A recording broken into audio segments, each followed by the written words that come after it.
Whitehall 1212. Quickly, please. This is Scotland Yard.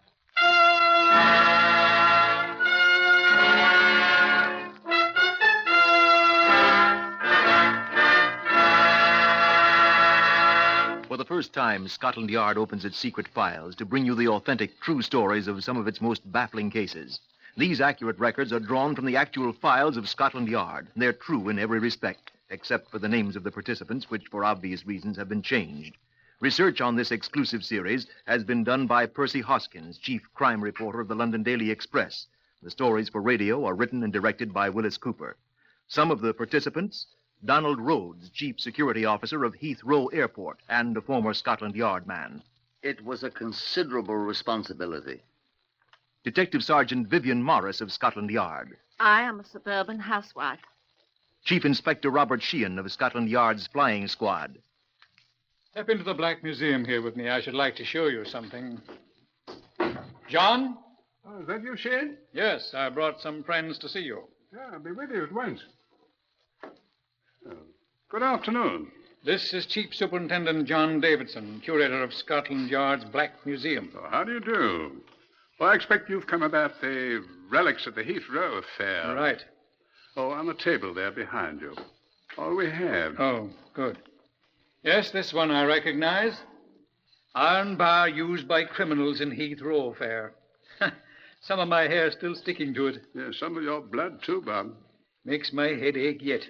Yeah. This is, briefcase carried by the GOC. And here, alterable license plate used by the GOC gang. You see, it reads GMU 436. Press the lever, please, John. And hey, presto, it reads CGC 829. Very neat, isn't it? You, of course, don't have the most important souvenir at all here, John. What's that? The £500,000 sterling.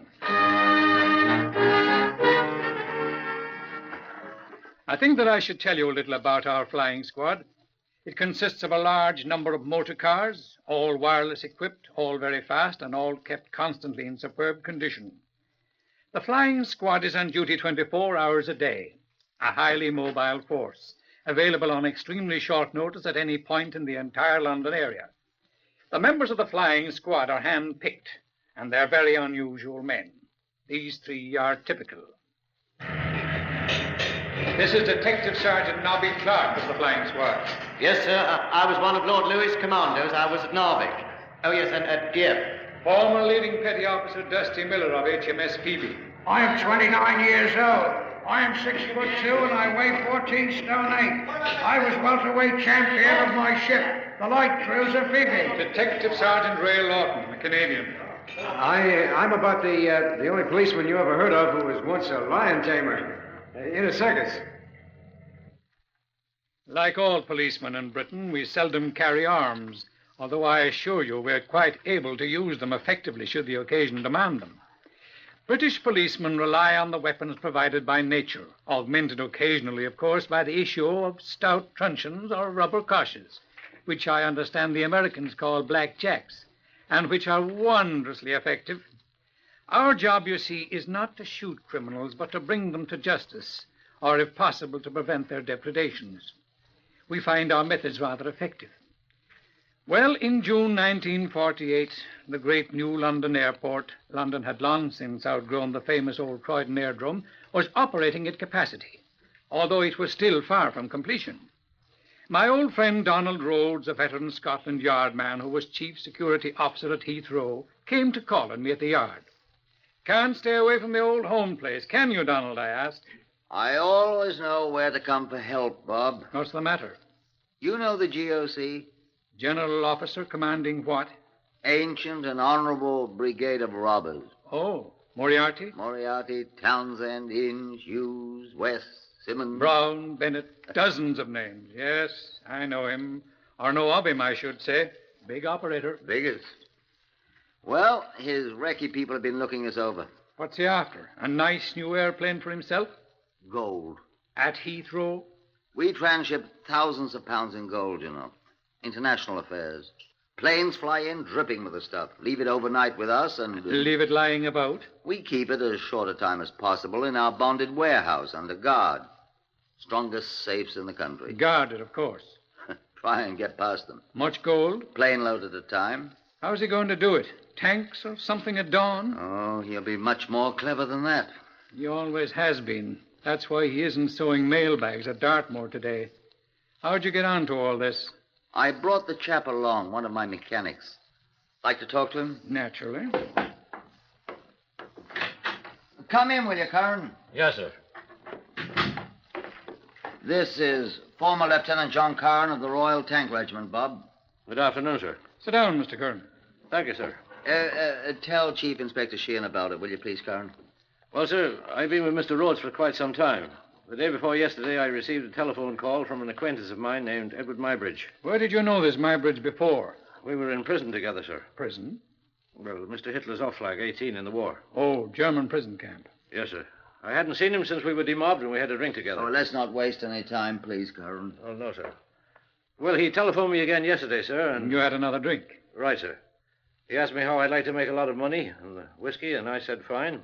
I asked how. He said passing on some information about Heathrow, how it was run, and the guards and all that. What sort of looking chap was he? Red hair, squint eye, limps on right leg. Sound familiar to you, Bob? Not as what you call him, Curran. Edward Mybridge, sir? His name's Ginger Johnson in our books. Unmistakable. He's not a nice fellow at all, Curran. I found that out, sir. Oh?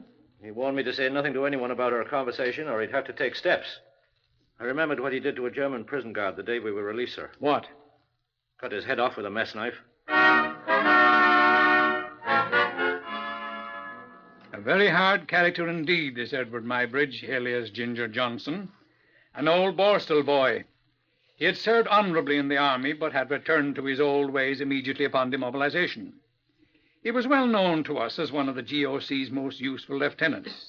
This GOC, a man of great mental attainments, we knew for the leader of one of the most desperate gangs of lawbreakers in all our experience.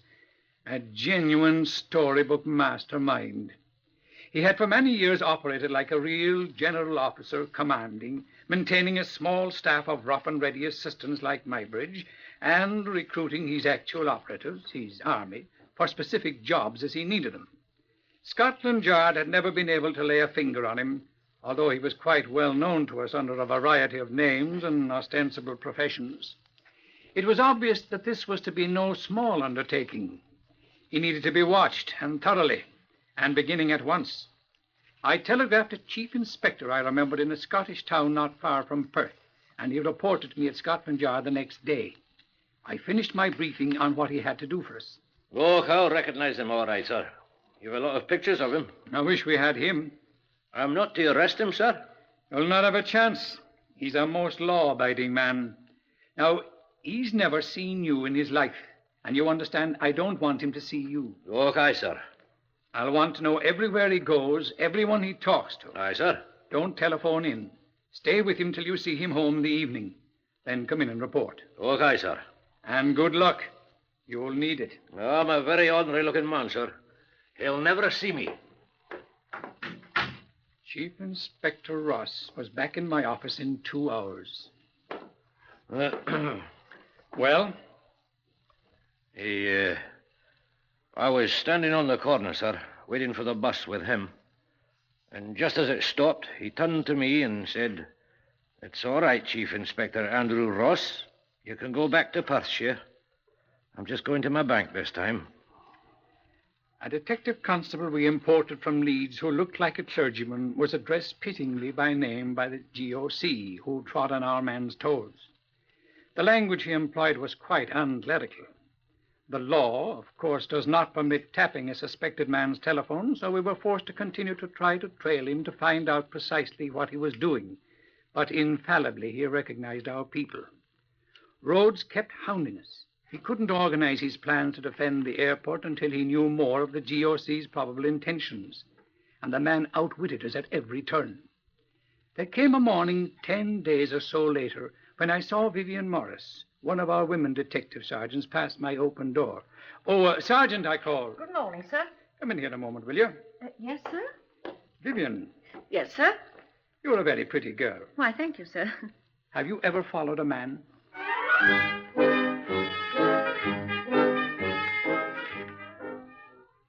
Report of Detective Sergeant Vivian C. Morris to Chief Inspector Sheehan at Scotland Yard. I don't think he recognized me, sir. You look like a young suburban mother, Vivian. I am. I've got 2 girls. I shall send them each a hair ribbon. What happened? I got on his bus 1 street after him. There was no seat, but I spotted him at once. He was staring about the bus, looking for one of us. And we were not there. All at once, he leaped to his feet and offered me his seat. The very mirror of politeness. Yes. Then he rushed to the door, leered at a perfectly innocent man in a Homburg hat, and leapt off the bus almost before it had stopped. I couldn't follow, of course. Naturally. But tomorrow is another day. Report of Detective Sergeant Morris the second day. Yes, sir. He stayed on the bus this time. I had my knitting with me. I'm doing a pair of tartan stockings for Sheila for her birthday. He didn't pay the slightest attention to me. He got off at Waterloo Station with most of the others on the bus, including myself. He went into a small tobacconist's shop. Here's the address, sir. Thank you. He was wearing a dark blue coat and a bowler hat and carried a small briefcase. I went into a Lions Corner house, you know the one, sir, where I could watch the door of the tobacconist. I had 3 buns and 3 cups of coffee before he came out again, this time wearing a brown tweed suit and hat and without the briefcase. He looked about him sharply and hailed a taxicab, and they drove off. The number of the taxicab was EBC 414. Thank you, Sergeant. Most well done. Would you just shove me the telephone, please? Thank you. There's an urgent telephone call waiting for you, sir. Who is it? Inspector Green of Traffic, sir. What does he want? He said it's quite important, sir. All right, put him on. Yes, Green? Green here, Shane. See, I hear you're interested in Ginger Johnson. What about him? He's dead. I refuse to burst into tears. He was apparently struck by a motor car. Where? On the Great West Road near the new Heathrow airport. Oh, was he killed instantly? Well, he lived only a few minutes after we picked him up.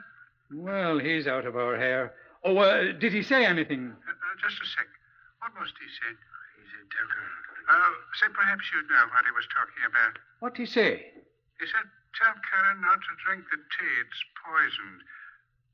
Sounds quite Max Romerish, doesn't it? You're sure he said tell Curran? Did he say Karen? Yeah, that's right, Karen. See, I don't know any Karen. Quite all right, old boy. I do. Oh, thank you very much. I hung up on him. Is there anything I can do to help, sir? Yes, go out and get someone started on tracing that taxicab at once, please. Here, take the paper with a number on it. Right, sir. Will you put me through to Heathrow Airport at once, Chief Security Officer? Oh, good. You're here, Bob. Oh, Donald, I was just telephoning you. Never mind, operator. He's just come in. Look, Don, what about Kern and the tea? Eh? Ginger Johnson just got killed. His dying words were to tell your man, Kern, not to drink the tea because it's poisoned. Tea? What's it mean? I think he was off his rocker. Thought he was still in the German prison camp. Could be. What I came over for, I've a signal from the Foreign Office. The Americans are sending us some money soon. Much? Mere 388,000 pounds in gold. When? 10 days from today. Wonder if that's what the GOC is getting his sights on. A great many people knew that we were expecting a large amount of gold from America. He has a long nose. That long, do you suppose? You had a great deal of experience with him while you were here at the yard. I wonder. Oh, excuse me, sir. Come in, Vivian. You know Sergeant Morris, don't you, Donald? Indeed, I do. How are the girls, Vivian? They're fine, sir. Excuse me, sir. They're checking the taxi driver, sir. They'll telephone you. Good. You can go home now if you like. You want to try again tomorrow? Of course, sir. Good girl. Good night. Good night, sir. Good night, Mr. Rogue. Good night. What's she doing? She's caught up with the GOC. Find out anything good? Shortly. Look, we'll have to get going on this thing at once. If it is the new shipment he's after. I know it. There's not much we can do until we have an idea how he intends to try. Pity Ginger Johnson died. He might have told us instead of babbling about poison tea in German prison. Sheehan here? Shadiger here, sir, in the 999 room. Yes, Shadinger. Had rather good luck on tracing that taxicab, sir. Found the driver had just come into the company garage. Had his trip booked with him. Good. The trip at 10:23 this morning was from Waterloo Station to a shop in Soho. A chemist shop, sir. A chemist shop? Yes, sir. The taxi driver said he saw his fare enter the shop. George Schill, chemist, he said it. George Schill, I know that name. What about George Schill Schill? has been involved in a number of narcotics cases. Yes, I know. Thank you very much. What about George Schill? That's who the GOC was visiting this morning. Is he in the narcotics thing, too? We shall find out, old boy. I wonder where he went from there. Probably to bump off Ginger Johnson. Bump him off. Now tell me why he should do that. Well, good old Ginger might have been looking on the wine when it was red. Bible, old chap. Or the whiskey when it is amber. And blabbered about his talk with your man Kern. The GOC wouldn't like that, would he? He wouldn't know whether Kern had talked to you, and he might have decided to prevent any more talk by Ginger to the wrong bloke. Oh, a little fantastic. But plausible. Where'd they find Ginger? Uncomfortably close to your precious airport on the Great West Road. Ah. Yes. Put me through to Superintendent Trevelyan. Is that you, Trevelyan? Sheehan here. Look, sir, I'd like to have a detail of men at once on an investigating job. Yes, sir, most important. I'd like to have a check made at once of all houses along Great West Road near the New Heath Airport. I'll direct them if you like. Eh? Oh, thanks, Donald. Mr. Rhodes, the chief security officer at the airport, will help them out. I'm looking for a house that has a recent lodger. Check the houses that overlook the airport first. Please, for a lodger that did not return this evening. Here's the description. Tall, red-haired, has a squint eye and a gimpy right leg. Got it, sir?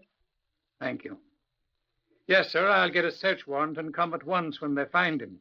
Thank you very much. They can telephone me at home if they find the place out of hours. Right.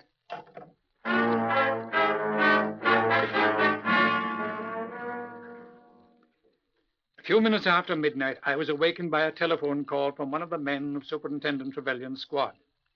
After some difficulty in obtaining a search warrant at that time of night, I proceeded to the house in which he had telephoned. The house was almost directly across the road from the main gate of the airport. Donald Rhodes, who was awaiting my arrival, accompanied me upstairs to the former lodger's room, which provided an excellent view of the airport from its single window.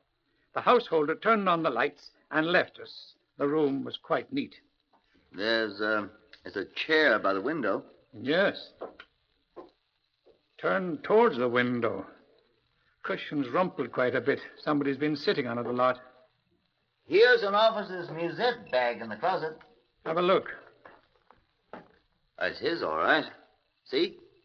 E. Mybridge, Lieutenant, King's Royal Rifle Corps. Good regiment. He was a good soldier, I expect. Here's a drawer in the table. Ah. What? E. Lights, Wetzler. Good pair of glasses, these. German officers. 10x30. He was spying. That's this. What's this? Royal Corps Signals Field Message Pad. Was reports to the GOC, eh? Quite regimental. Been using it, too. Good. What? Writing on the sheet he just tore out left an impression on the second sheet. Let's see. Hold up the lamp there, Donald. Mm-hmm. No, hold it so the light comes across the page from the edge, so it casts a shadow on the ridges of the writing here. Read it? Hold the lamp still. See to guards at what's this word? Looks like midnight. What guards will he see to midnight? Makes no sense. Let me look again. No, that isn't C. Here. No. Looks like... I know what it is. What? Tea. Tea? Tea to guards at midnight. I don't... What was it Ginger said to tell Kern? Don't drink the tea. It's poisoned.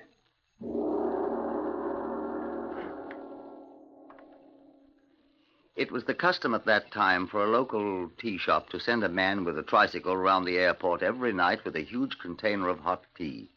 It was a familiar sight to everyone on the field, and the sound of his funny little French taxi horn was the signal for everyone to have his tuppence ready for his tin cup of the stuff. The GOC's plan was obvious. If that tea were poisoned, and if they all drank it, and if £500,000 in gold lay unguarded with a dead man at the gates, a most diabolical scheme. Nevertheless, a feasible one, by the GOC's reckoning. But he had overlooked some factors in his reckoning. One factor he'd overlooked was a rough, tough man's aversion to poisoning a wartime friend. The other was the flying squad. I sent men the following morning to all parts of London on a search for certain men whom we knew to have worked for the GOC before. A number of them were in prison, but we discovered that 11 of them had been mysteriously disappeared. They, we reasoned, had been mobilized by the GOC for final briefing and held in readiness for the attack. The GOC himself had left for parts unknown. He reappeared only once, and Vivian Morris reported that he had made a most curious purchase, 6 pairs of nylon stockings, the largest sizes available. We knew something of the GOC's plans. This was our final briefing in the flying squad's garage. Repeat your instructions, Nobby Clark. I'm to drive the seal lorry that picks up all the guards and takes them to the shelter. I drop off a flying squad man for every one I pick up. The flying squad men are to be dressed in BOAC uniforms like those the guards wear. Each will be armed with a truncheon or a rubber cough. At the shelter, I'm to tell the guards I pick up what is going on. Right. Detective Sergeant Norton, what do you do, lion tamer? I'm in charge of the flying squad men that'll be planted in the bonded warehouse where the money is. And you, Dusty Miller? I'd like to be with Lion Tamer. What's your job? Oh, I'm in general charge of the cars. Soon I was welterweight champion. We'll save one of them for you, Dusty. See to it, Martin. All right, Dusty. Now remember, not a man must touch the tea. Not that poison would hurt any of you, but I shall need it for evidence. Couldn't we offer them a drink, sir? Donald? Look, it's my airport and it's my responsibility. What do you do? I'm to sit in that bloody little shelter by the telephone, and when they're all inside, I'm to lift the receiver. Good. And the sergeant from the 999 room? Constable Lloyd, sir. I'm to watch the special switchboard for it to light up when Mr. Rhodes lifts the receiver. And then? Then at once I'm to shout into my wireless microphone one word. Well? Go. Where's Dusty Miller? Oh, then I bellow yoinks and the cars with the rest of us converge on every entrance to the airport. Render such assistance as might be necessary. None will be necessary, Dusty. And Lawton, when do you start operations? Not till they start to open the safe, sir. Then what? Then we smite them hip and thigh, sir. Carry them all off to the pokey. To the what? Oh, sorry, sir, that's Canadian. To the bowels of the vast time. And when you're done, boys, Heathrow will supply beer for all. A bottle of pigs. Beer and bandages, boys.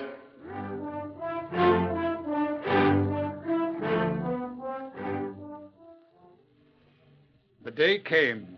The airplane from America arrived with the gold. It was transferred under heavy guard to the bonded warehouse. Donald Rhodes supervised that himself. I joined the guard at the gatehouse of the airport about 11 that evening. It was very quiet. That'll be Clark, taking our men around and picking up the regular guards. Very lonely and very quiet. Maybe they'll not come, I thought. I borrowed a cigarette from the gate guard, but I crushed it out. They mustn't know there's anybody here besides you, I told him. That's right, sir. Squidge down on the floor. I waited. That was Nobby, taking the regular guards to the shed. Who's that? I get it, sir. Yes? Clark here. Tell Mr. Sheehan I've picked up all the guards and our people are waiting. Yes, it was I heard him. just in time, sir. Here comes the tea. The man with the tricycle came up and stopped. Hello, Herbert. Hello, James. Thought I was going to be late. I've come. Eh? Got your tin cup? Here. Some guard or somebody stopped me down the road a bit and demanded what I was doing. Made me open up the tea and let him look at it. Got all cold, I'm afraid, him staring at it. All right, tuppence, please. Right. Go on in. The guard brought in the tea, which we set on the floor to keep as evidence. The driver came back with the empty container and went on about his business. The guard and I crouched on the floor of the little hut, waiting. Only the sound of a belated airplane or two broke the silence. It was half an hour later when we heard the sound of a lorry. I crawled under the table. The guard lay back in his chair, motionless. The lorry stopped at the gate and a man got out. He looked in our window. Here's one of them now. I stood up cautiously. The lorry moved straight to the bonded warehouse and stopped. We heard them at the door. We kept quiet in the dim light. The door opened. I watched through a crack in the shelter door. My hand on the telephone to the 999 room. We sat in our cars, motors running, hidden at the road junctions all around the airport. My eyes began to hurt watching that switchboard. I said to the guards in the shed, now mind you, not a sound. I could see the shadowy figures clustering about the door to the bonded warehouse. A man whispered in my ear. What have they got on their heads? They look like ruddy elephants. They had women's stockings on for masks. They sure looked weird with their legs hanging down over their faces. I hope the GOC's with them, I thought. The last one entered. I picked up the receiver. There it is. Go, you sods, go! Come on, the flying squad!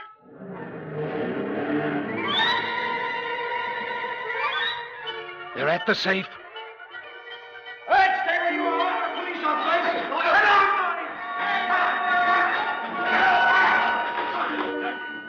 I saw a man running towards me. He tore the stocking from his head and I leaped out the door at him. Stop! Stop, I yelled, stop! I'm Inspector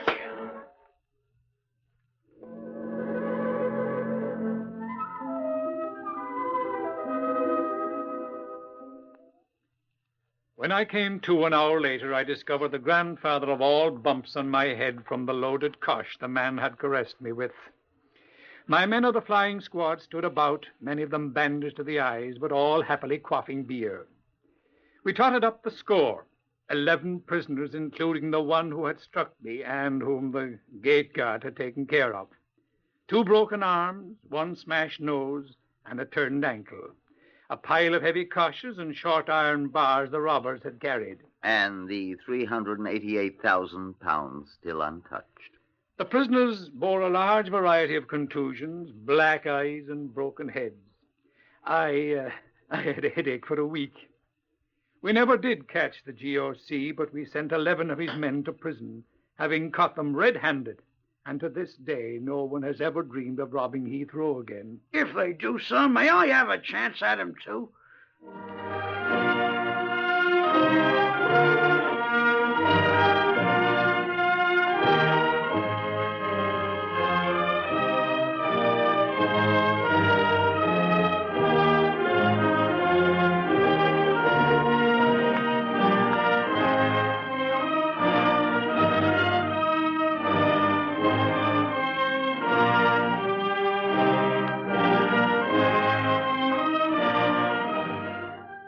You have heard another true story from the files of Scotland Yard. Only the names were, for obvious reasons, changed. Research for Whitehall 1212 is done by Percy Hoskins of the London Daily Express. The stories for radio are written and directed by Willis Cooper.